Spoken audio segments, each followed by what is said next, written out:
What's good, guys? Welcome back to another video. Now today I have something a little bit different, as it's not a position breakdown or specific player breakdown, as I know if you've been watching, that's what I've been posting so far, but it's a little different. It's a little bit more in a podcast type format, which I know a lot of you guys have been asking for. The reason I'm actually making this video is because now it's been 2 weeks of training camp, which to me is enough time to have a feel for what's going on at training camp, just because I feel like if I was to do something a little bit more regularly on training camp, there wouldn't be enough substance in those videos to appease you guys to the level I would like to. I would like to give you good content and stuff that is really informative, so I just felt like if I did something a little bit more regularly, that wouldn't be the case. Another reason I am choosing to make this video is because while I have definitely been in the Dolphins community and have been reading camp articles and camp notes, and I feel like I'm as up to date as I could be from here, obviously I live in Canada, so I can't be there in person. So as much as I do know from the information that I have and reading the tea leaves, it just isn't the same as being there, which is why I actually have Tyler on, which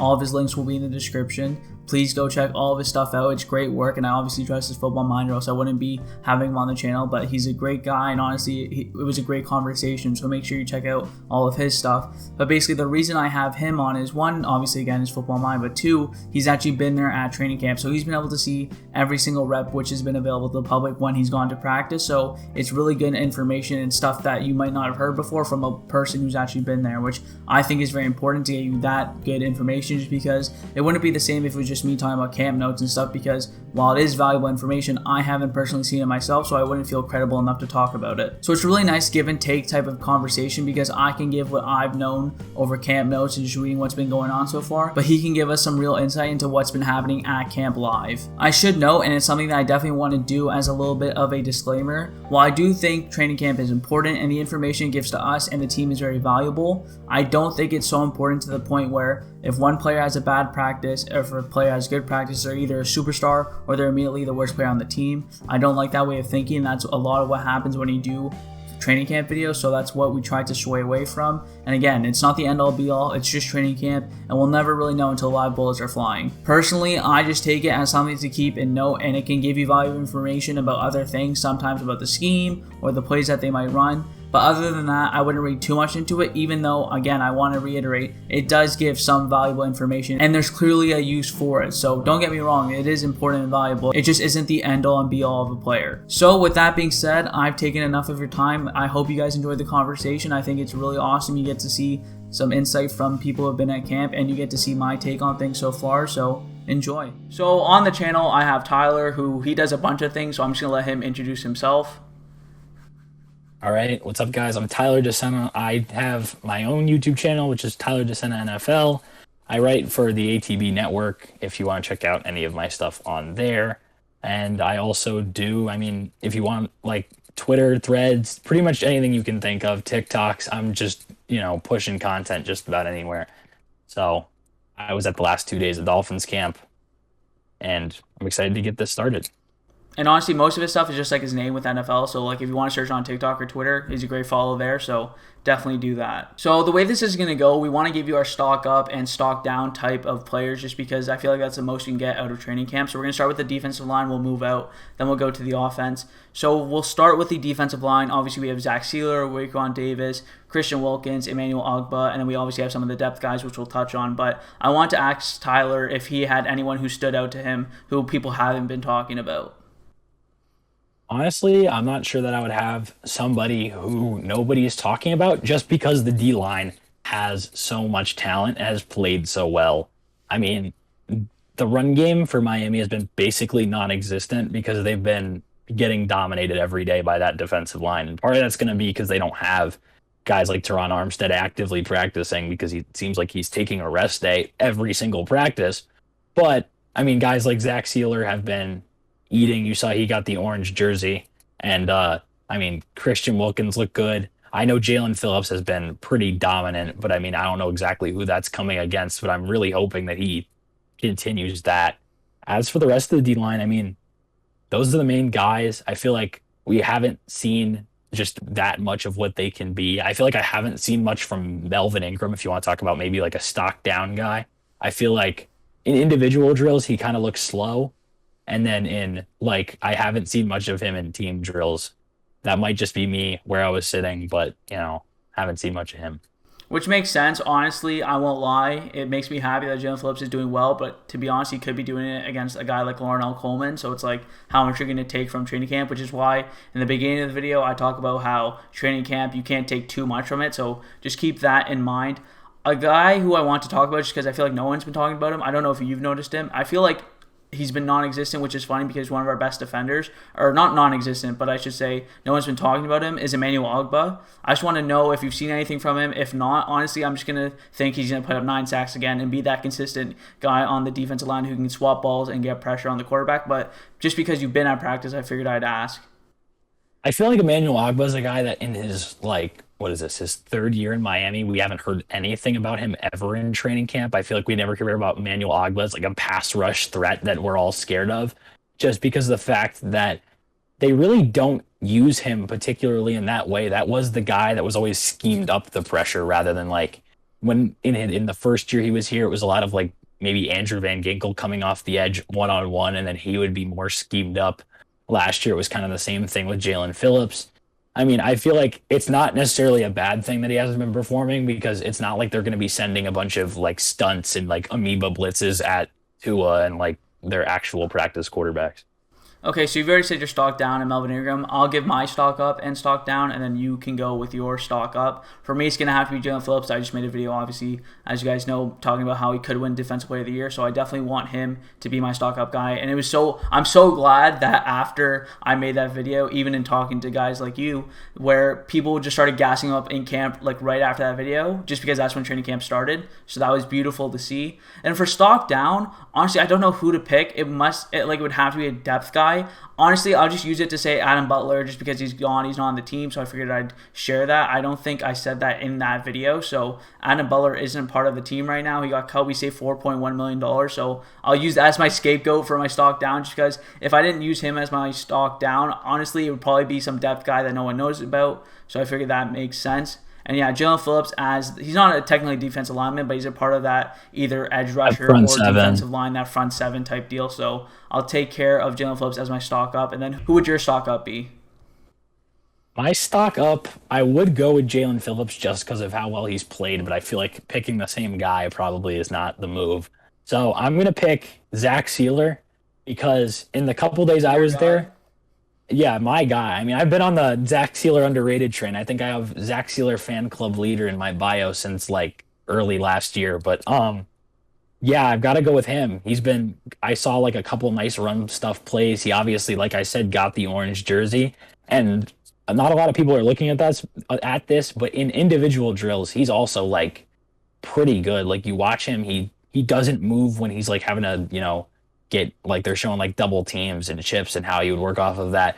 He's just a stalwart. He's super strong. I saw him in like a ball skills drill, and you can tell that him and Christian Wilkins have better ball skills as defensive linemen than anyone else, and you can tell that they put in the effort. Their timing is good.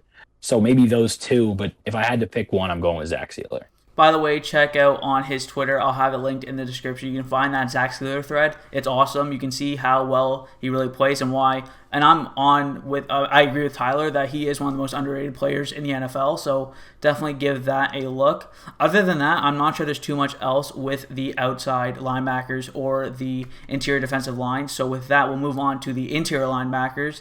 And I just talked about this. Obviously, we have Jerome Baker and Elandon Roberts, so I think we both have like slotted in as the starters. And you have guys like Sam Aguvon and Duke Riley who can slot in sometimes. They're guys who can do both, go inside and outside, so they'll kind of be backups for both places. I actually really like Sam Aguvon. Basically, just when you watch him on tape, he really stands out when he gets the chance to play. And Duke Riley was one of the most efficient linebackers that we had. Obviously, he didn't see the field that much, but both those players are good on special teams, so that's where they show out.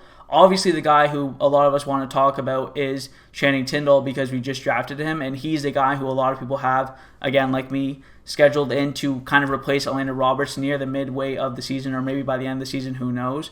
Honestly, we haven't heard too much about Channing Tindall until now. Just now we've seen Neisman coming on in camp.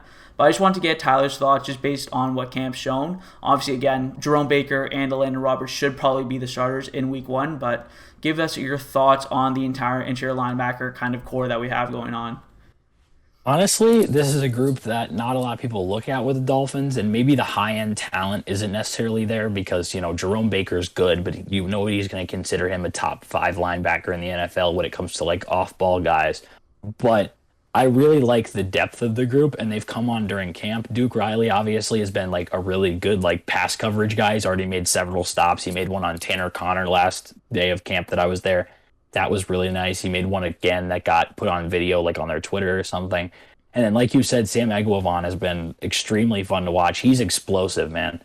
He's got great run instincts. He might not be the best pass coverage linebacker necessarily, but his pursuit and like getting after the quarterback, you can blitz him.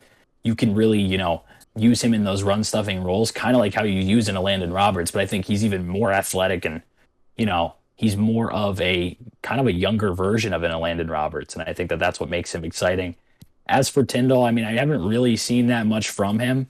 I feel like maybe, what my vantage point was, but I just didn't see like a ton from him. But I mean, that's to be expected. We're in day 2 of pads that just passed. He's got a lot of time. He's just a rookie. We'll see what happens there.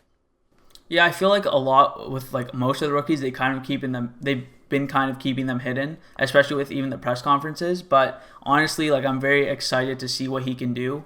I think again, like they've been keeping him hidden.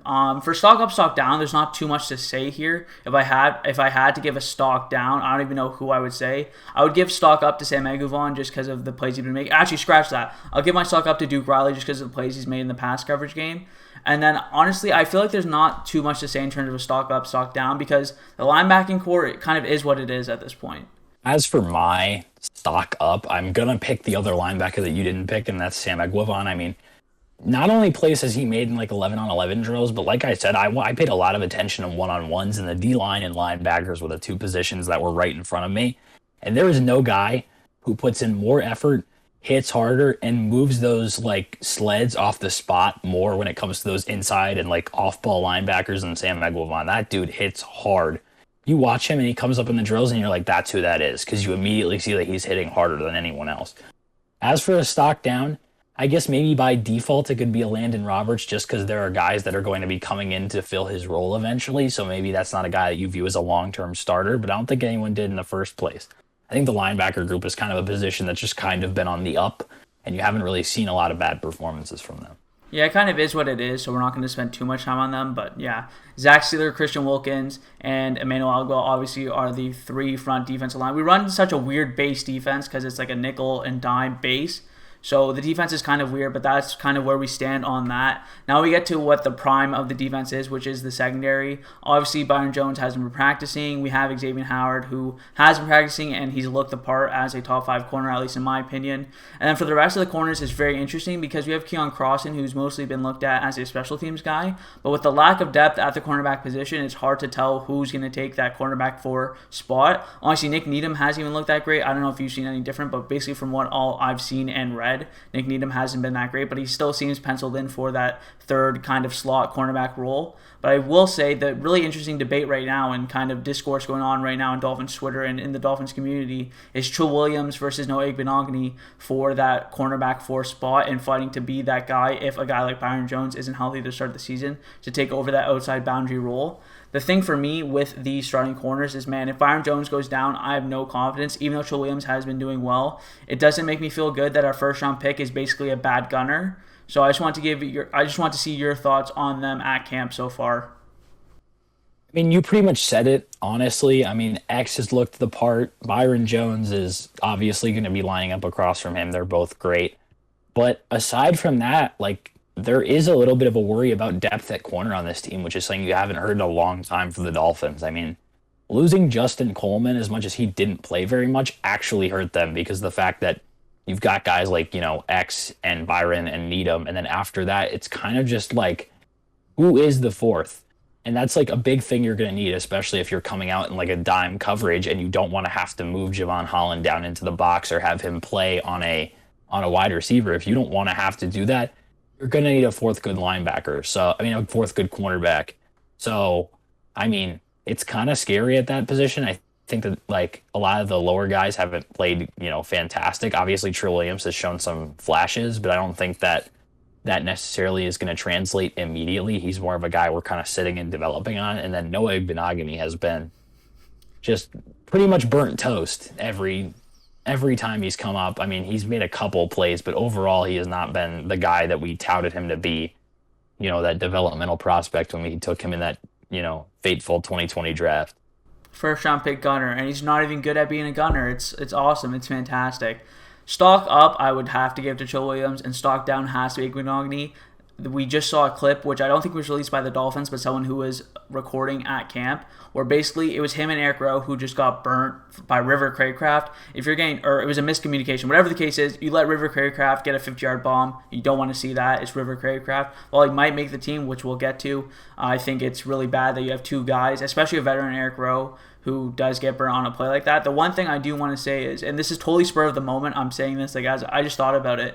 If a guy like Nick Needham is penciled in that third cornerback role, and let's say they need to move him to the outside, because like you said, Trill Williams is more of a developmental player, so even if he does take up that cornerback 4 role over Noah Igbenogany, that might be kind of tough for the cornerbacks. Could we see Erik getting cornerback reps? Like, honestly, I just thought about that now. I feel like Erik could be getting cornerback reps now just because I personally don't want to see Trill Williams or Noah Igbenogany on the field to play outside corner. As for me on that, I mean, Erik Rowe's a guy that maybe could do it, but I feel like if Miami really needed to put somebody in the slot, it would probably be Jevon Holland, just because, like, his range is incredible. We've seen what he's done to tight ends as well. He's played good man coverage. He could probably do it in the slot pretty consistently. So that's probably more where I would lean, just because the drop-off wouldn't be as big, and they've run about like Brandon Jones, Erik Rowe out there, even though that would be kind of scary.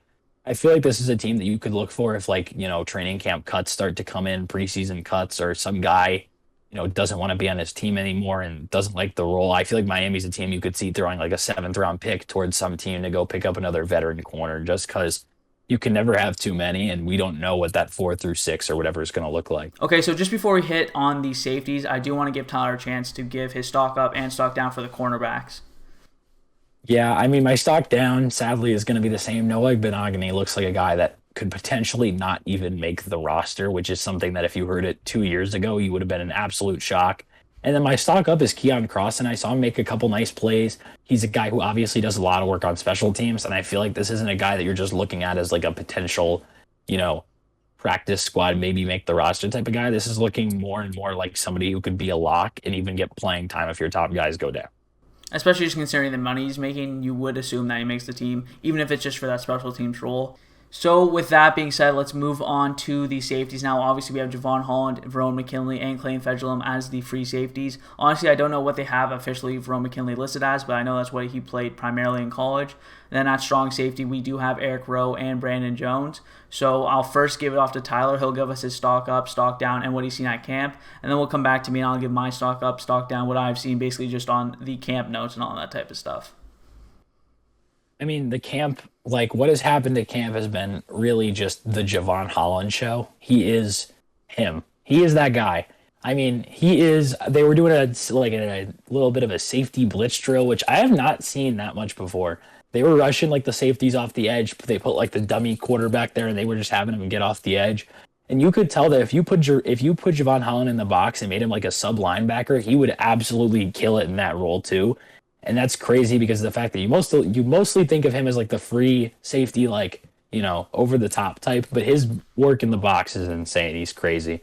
But he's also made plays there was one specifically where Tua threw a ball towards the back corner, and Jevon Holland came from like all the way like across the field to go break it up, and I was just like, wow. And then he was mad that he didn't get the pick, and I was just like, this is shocking. But as for the rest of the guys, I haven't seen that much from Verone McKinley, but I mean, that's a guy that I'm kind of excited about, see what happens. He's kind of like a Jevon Holland light, especially considering they both played like that corner safety hybrid role. Erik Rowe is obviously like pretty good. He was the tight end eliminator 2 years ago, so that's always fun. And then Brandon Jones has been close to snagging like 3 picks. So as for my stock up, it's kind of hard deciding between Jevon Holland and Brandon Jones, because Brandon Jones has been making plays, but I'm going to stick with Jevon Holland just because the fact that I think he can maybe like get to a point where he can be all pro level this year. He's looked like it. He gambles from time to time, but so did Rashad Jones. And Rashad Jones was one of the best defenders the Dolphins had on that team during the 2010s. And Jevon Holland washes Rashad Jones when it comes to just about anything that comes to coverage. So I think that he can get to that level and maybe beyond. So he's my stock up. As for my stock down, the Dolphins have so much young talent, and Clayton Fedulum is making, a few too many dollars. So that's probably a guy that could be on his way out, or at least like I haven't seen that much from him. He does provide in the special teams game. I understand that, but that's somebody that, his job could be on the watch if somebody like Verone McKinley continues to perform. By the way, I agree with you. Get Clayton Fedulum off of my team. I've been saying it for like the past 2 years. Please get him off of my team.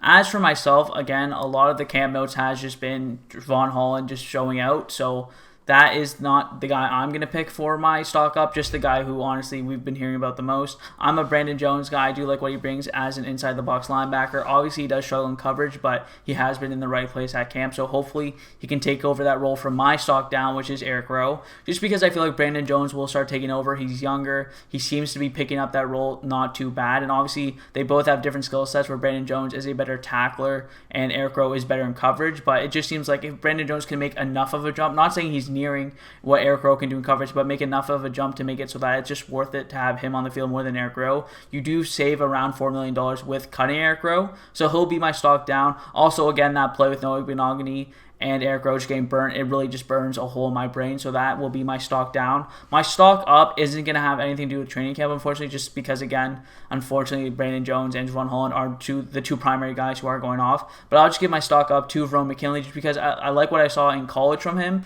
and like Tyler said, he is kind of a Javon Holland light, which to me is perfect as a backup. He can come in and do the same things that Javon Holland does. He's a good ball hawk. He can play that kind of slot corner role with like he did in Oregon, like Javon Holland. So to me, Verone McKinley is a guy who, even though he's just an undrafted free agent, I think can make the active 53-man roster. Like, not in the practice squad. Like, honestly, I think it's a very, not a safe bet, but I do think it's very possible that Verone McKinley does make this roster over a guy like Clayton Fedulum and maybe even over a guy like Eric Rowe, although I do still think he will make the team. So that will be my stock up for the safeties. So with the defense kind of being taken care of now, we will shift our focus to the offense. We'll do the same thing as we did on defense, going from the inside to the outside. So we'll start off with that offensive line, which honestly is probably my biggest concern on the entire team. We have Terron Armstead, Liam Eichenberg, Connor Williams at center, right guard Robert Hunt, and Austin Jackson at right tackle. At least that's what's being reported as what we'll start with. So for me, I'm going to go right ahead and give my stock up and stock down just because for me, they're the same player. Stock down, Connor Williams at center. Apparently, he's had some high snaps, which we'll ask Tyler if he has seen the same thing. And my stock up is Connor Williams at left guard. Sign a center. Obviously, maybe we're waiting for training camp to be finished and we're waiting for some other guys to get cut. But in my opinion, I've said this multiple times on my YouTube videos, sign a center, move Connor Williams back to left guard, and honestly, we might have one of the better run-blocking left sides in football, which I know hasn't been the greatest. Again, we'll have Tyler touch on that. But for me, stock down Connor Williams at center, stock up putting him back at left guard. And then honestly, my thoughts on training camp so far is that apparently it's still very worrisome that Terron Armstead isn't there. But even with him back, let's say he fixes kind of that left side, it's still very worrying that the offensive line still might be the biggest issue and plague this team because it's been like that since the unicorn line. Honestly, and before the unicorn line, I don't remember the last time we had a top 15 offensive line. So it's honestly alarming and quite frankly upsetting that we have seen these issues at this offensive line at camp just because for me, I was really hoping that with the additions of Connor Williams and Terron Armstead that this could be a positive, not a positive, but this could be a positive that they're improving on their past year with Robert Hunt coming back as well. So that gives you 3 offensive linemen that are good. But it seems like, and we'll have obviously Tyler touch on this, it seems like they're not doing great. So what have you seen, and especially touch on Connor Williams at center versus left guard, just because to me, it's easily a stock down for him at center with his high snaps, and it's a very easy switch to move him back to left guard where he was pretty good last year. I 100% agree. I think that, like, I've heard from multiple people, I didn't really get, like, the vantage point on Connor Williams blocking, but what I've heard is that his blocking has been actually pretty solid. So, like, why don't you just move him back to his natural position of left guard? I mean, I know that he played snaps for the Cowboys at center in the past, but we know how those have gone. He has high snap problems. I'm here to tell you, as somebody who's watched multiple days of camp, they haven't gone away. You've seen in tweets, it's like Travis Wingfield says, Tua withstands the high snap and makes a throw. That's been several occasions of that. It's been a high snap and Tua has to readjust or they have to hand the ball off or whatever. And it's just, why are they putting up with this? Like, it's not going to be consistent, especially when these aren't really live bullets flying. when he's up against other teams, I can only imagine that it could possibly get worse. So I 100% agree. As for what else has happened, the run game has been non-existent with the starting unit. And a lot of that can be probably attributed to the fact that you don't have Terron Armstead, and instead you're playing Larnell Coleman, who obviously isn't going to be your day one starting tackle when you have somebody who might be a top 5 tackle in the league. So Terron Armstead needs to come back. As for a stock up, stock down, the stock down is going to be the run game as like an entire offensive line unit. This is something that Mike McDaniel was brought in for, was to revamp this run game. And it's not his fault, but they aren't performing to the level you'd want them to be. They're getting shut down by Zach Sealer and Christian Wilkins, who are, don't get me wrong, great run stuffers, but you need to see some wins, and I haven't seen many. Stock up, on the other hand, is undrafted free agent Kellen Deesh, who I saw open a pretty big run gap for Salvon Ahmed, who is another guy that I've loved to see this camp. And, I mean, I just saw him make a couple nice plays, and I think that that's somebody that you could look for to take a backup tackle spot, or maybe if somebody goes down, spot start, if he can make the roster. Yeah, I kind of see, obviously I haven't been at camp, but for me, at least when I was seeing what he did in college, it does seem like he could fill in that swing tackle role right away, so which is something you love to see from a UDFA, especially because our depth at the offensive line isn't that great, so it's nice to see that we landed a guy who could be as good as a swing tackle in his rookie year as an undrafted free agent, but that's pretty much all we have to say about the offensive line. Again, it's really unfortunate that's not all great or even improvements. It's good to see that Austin Jackson hasn't been the most terrible offensive lineman we've ever seen, so that's a good thing to hear. But again, I wish that we did hear a little bit better from the offensive line during training camp. Obviously, like Tyler said, we'll see what happens when Terron Armstead is back. It's good that he's taking this time to stay healthy, which obviously we know is a must for this team. But again, hopefully when Terron Armstead is back, that can really change things for the offensive line, at least from what we've heard during training camp. Who knows? The NFL is weird. Maybe they play good during the regular season, especially considering we have so many offensive line coaches on this coaching staff. I feel like our offensive coordinator, our head coach, we have like 2 offensive line coaches. I feel like they've all had something to do with the offensive line. So hopefully a guy like Frank Smith and Mike McDaniel can turn this thing around.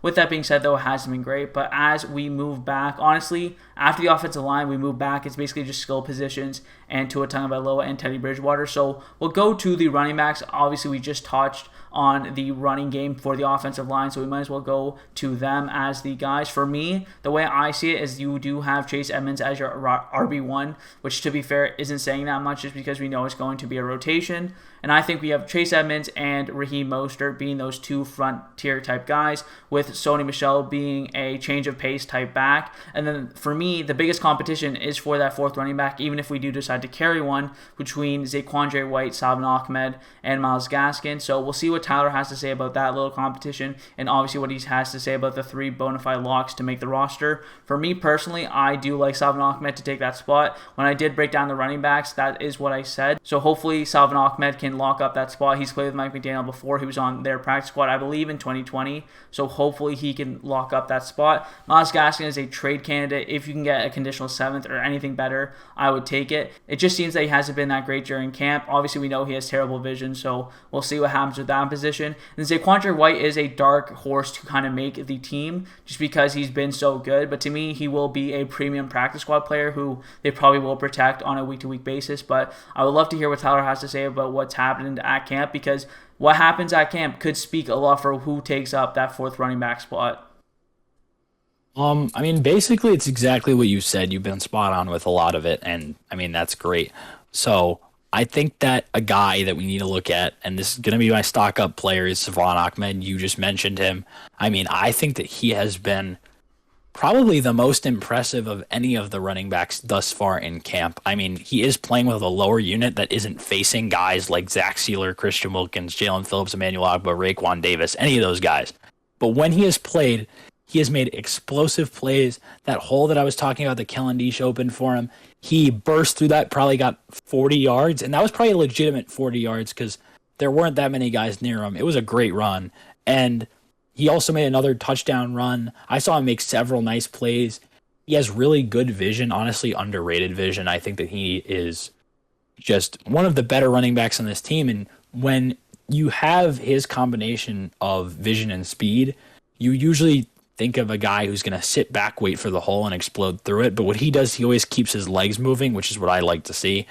Just somebody who has a high floor for how many yards they could potentially gain, which brings me to my stock down, which is Myles Gaskin, who, like you said, is probably a trade candidate.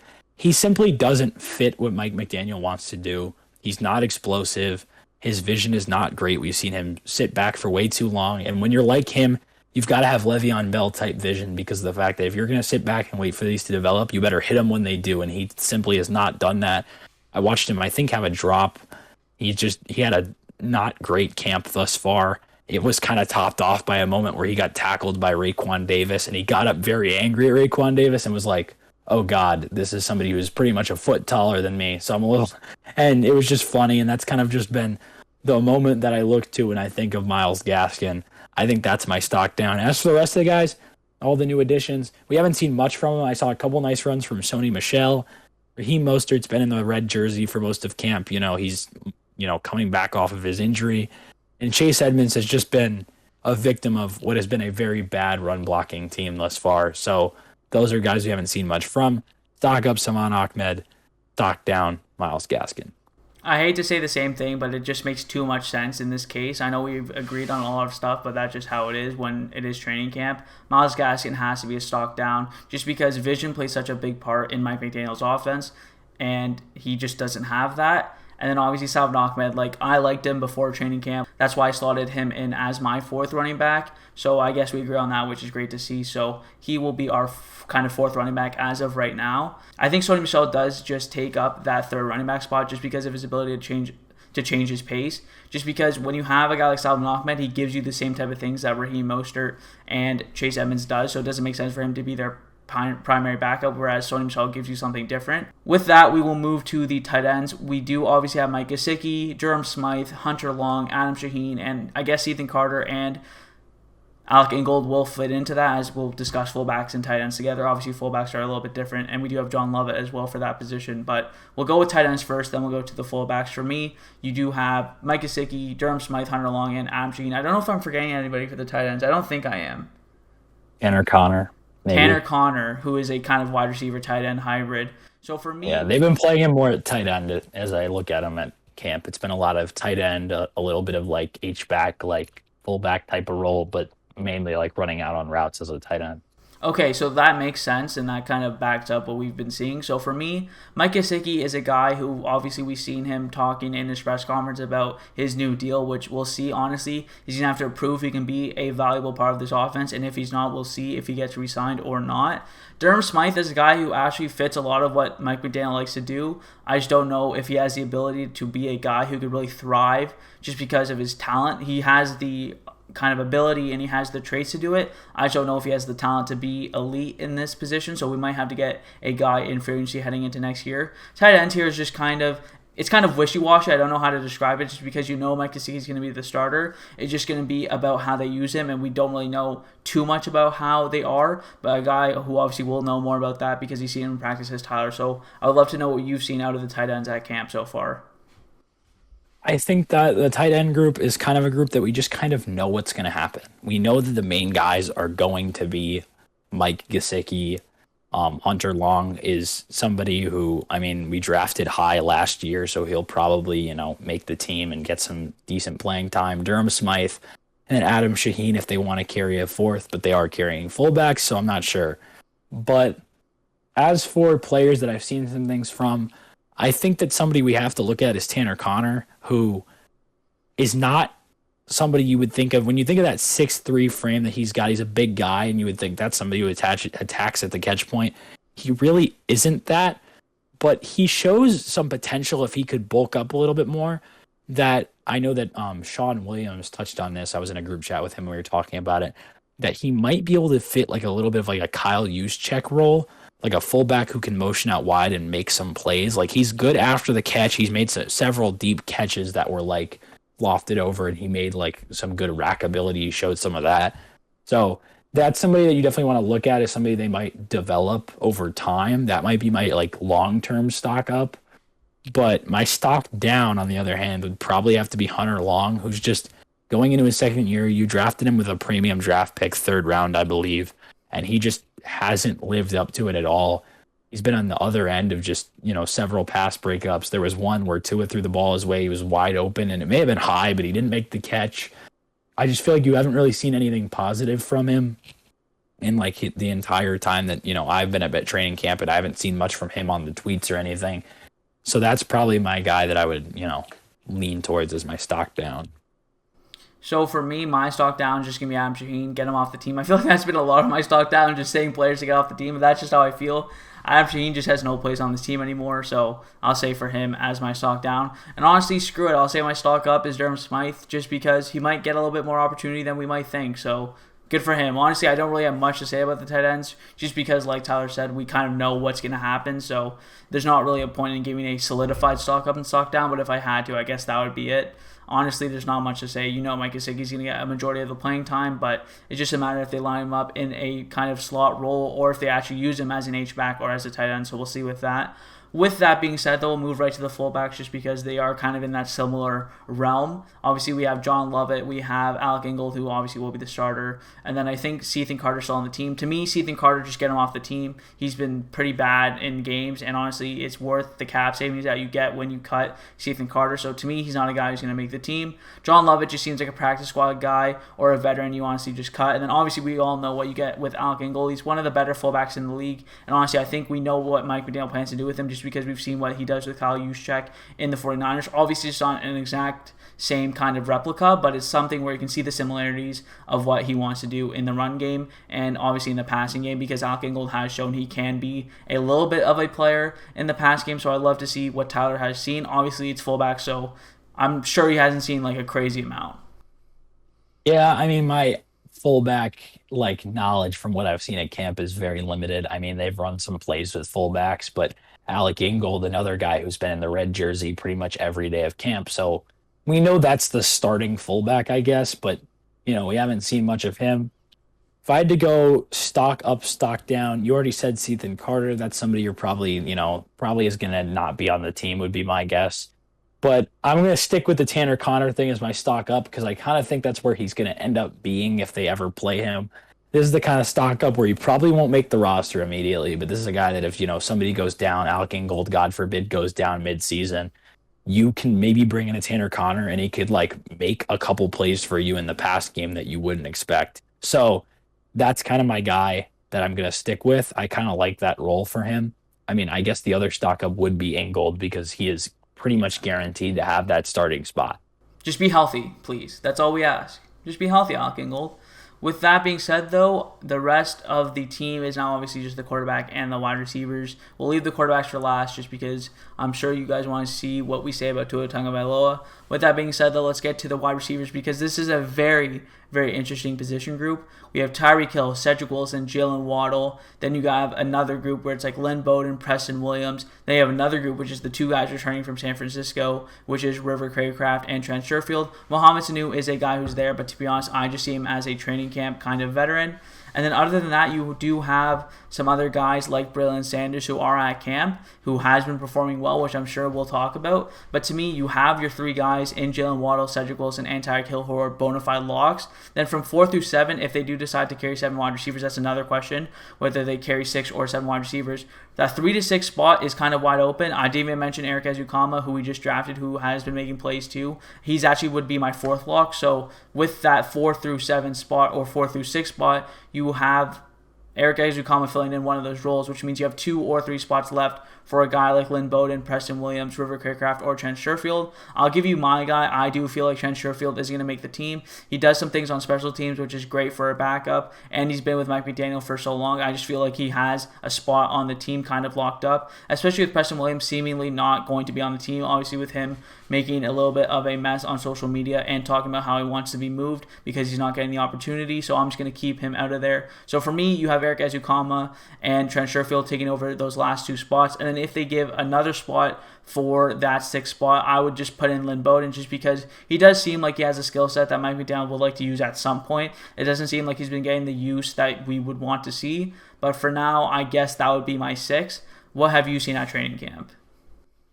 I kind of agree with you, but I think that the stock up, stock down here, I think is a little interesting because Jaylen Waddle and Cedric Wilson are the only guys that I would say have kind of been like neutral because Tyreek Hill is obviously Tyreek Hill. He's going to be him.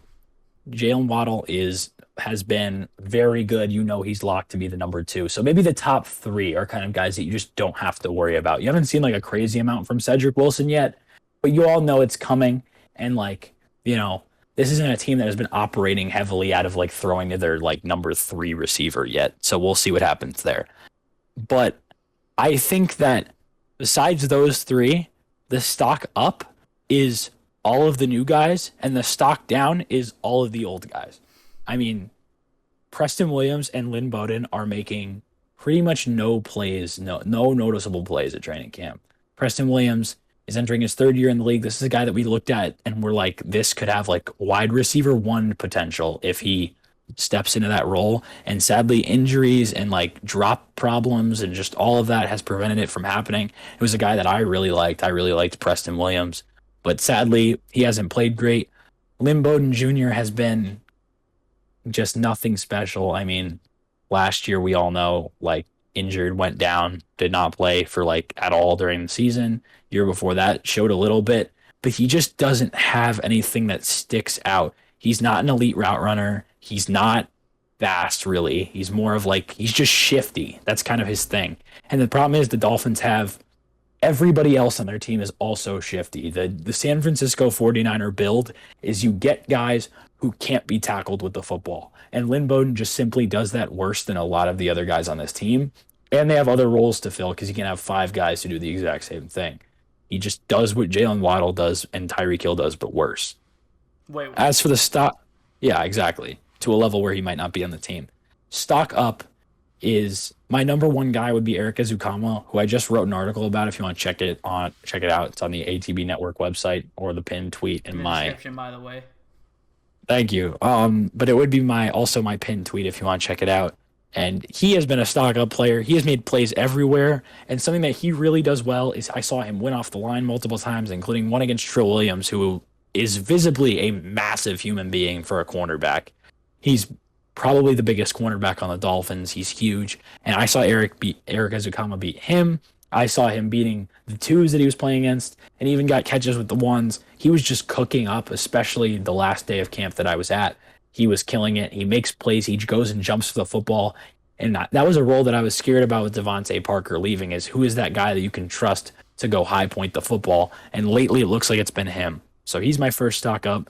My next stock up is Trent Sherfield, who is, I think is a guy that you'll probably think of as making this roster just because of the familiarity. He can do some special teams, and he's made some nice catches. And my final stock up, who, could sneak in, maybe a practice squad guy, is Braylon Sanders, who I saw make an amazing tracking catch that not a lot of people are talking about. It was an over-the-shoulder catch that reminded me a little bit of Terry McLaurin. Another guy that I think could potentially make this roster, or maybe not, maybe be a priority, practice squad guy, is Braylon Sanders, who has excellent ball tracking ability. I saw him make a nice over-the-shoulder catch.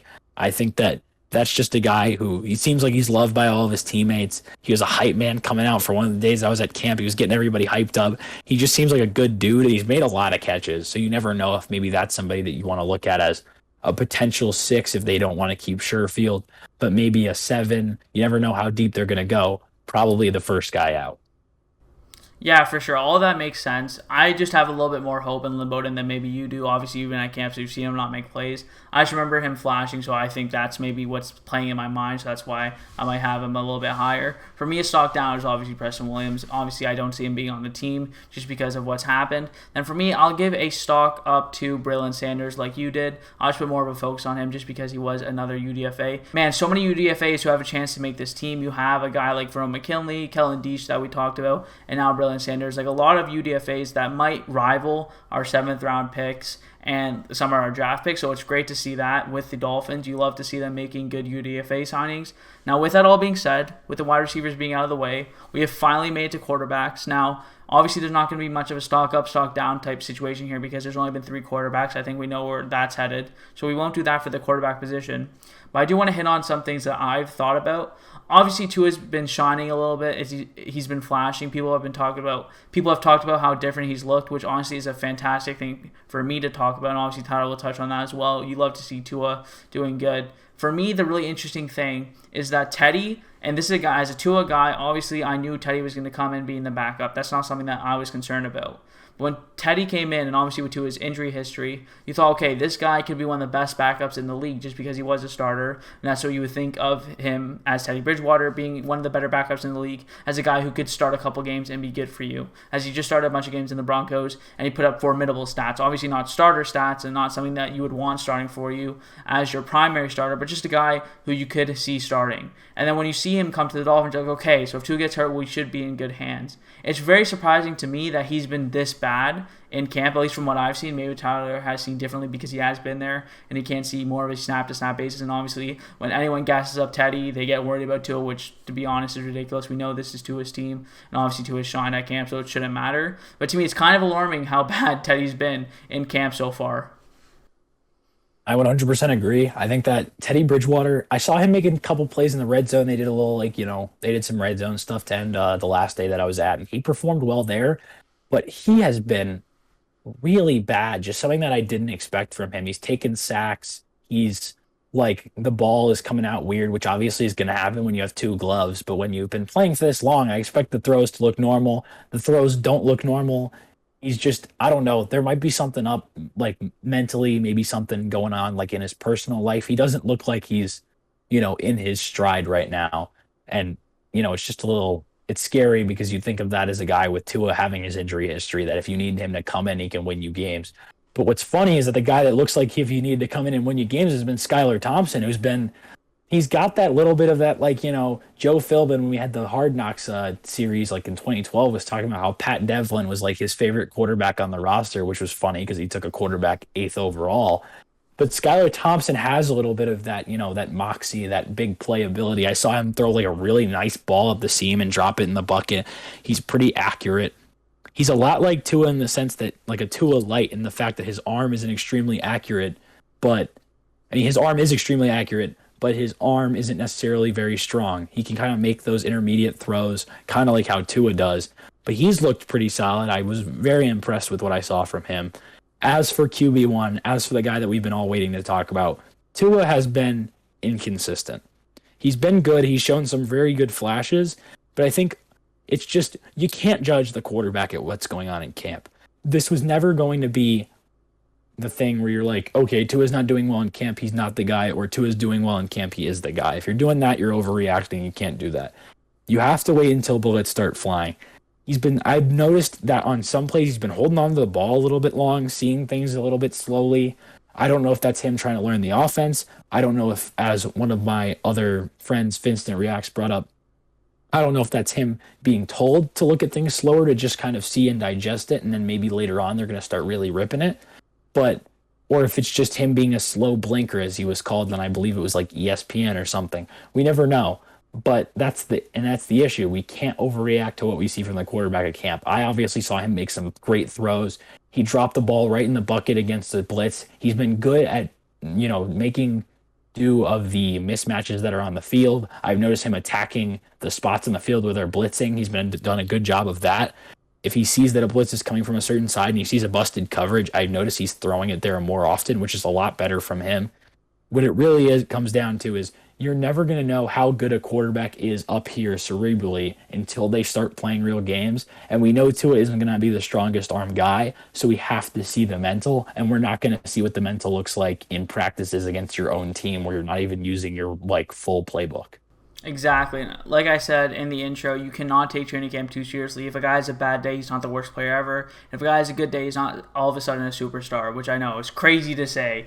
But yeah, so I actually think exactly the same. We've seen him being a little bit inconsistent. We've seen in the notes that they have, obviously they are gassing him up a little bit just because that is what generates clicks. So be aware of that when you are reading articles and stuff like that. But obviously we know what Tua has been. Even though he's been inconsistent, I'd still say he's been better than in the past, which is obviously nice to see.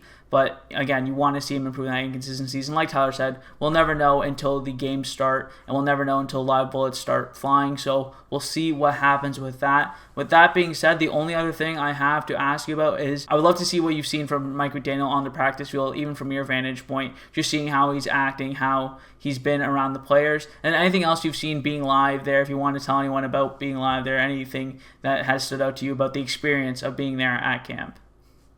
I gotta say, I think that this team, whether or not Stephen Ross, we all know about the draft picks, whether or not he really wanted Mike McDaniel and that was his number one guy, that is a guy that players really do like. You see them rallying around him. You see him talking to players. And what's good from me is you didn't want a players coach who gets pushed around. And I've noticed that when Mike McDaniel sees something wrong, he runs over there and is like the first one to go try to fix it, which is really cool. And another thing that I've noticed while being at camp is just the flurry of really cool assistant coaches that this team has. You've got Sam Madison, who was a Dolphins great. His, running mate and Patrick Surtain. Those are both two guys that you've got on your roster.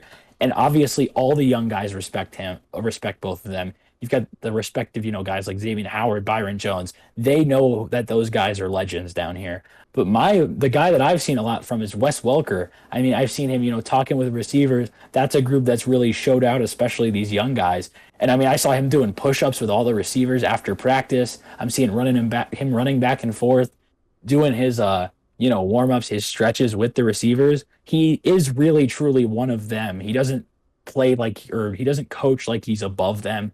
He really coaches like he is in that room, like he has to play on Sundays, and that's really cool from him. He's been probably my favorite coach to watch.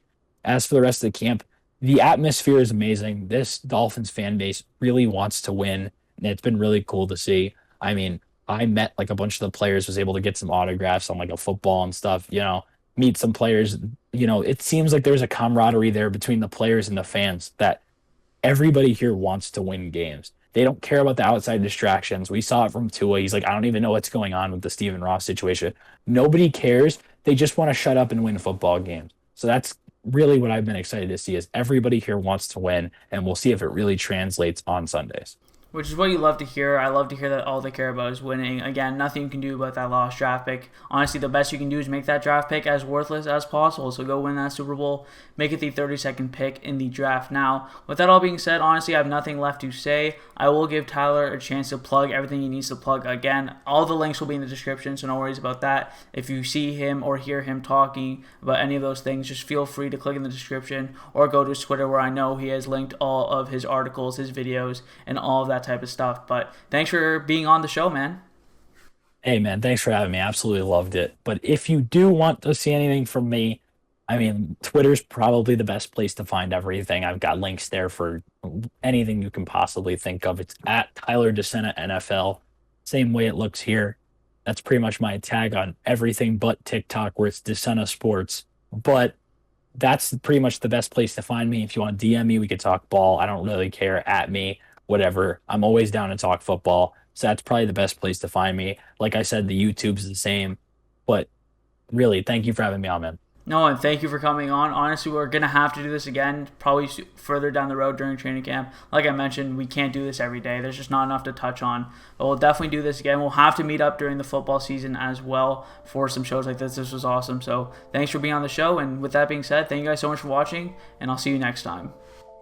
Of course, man. Fins up.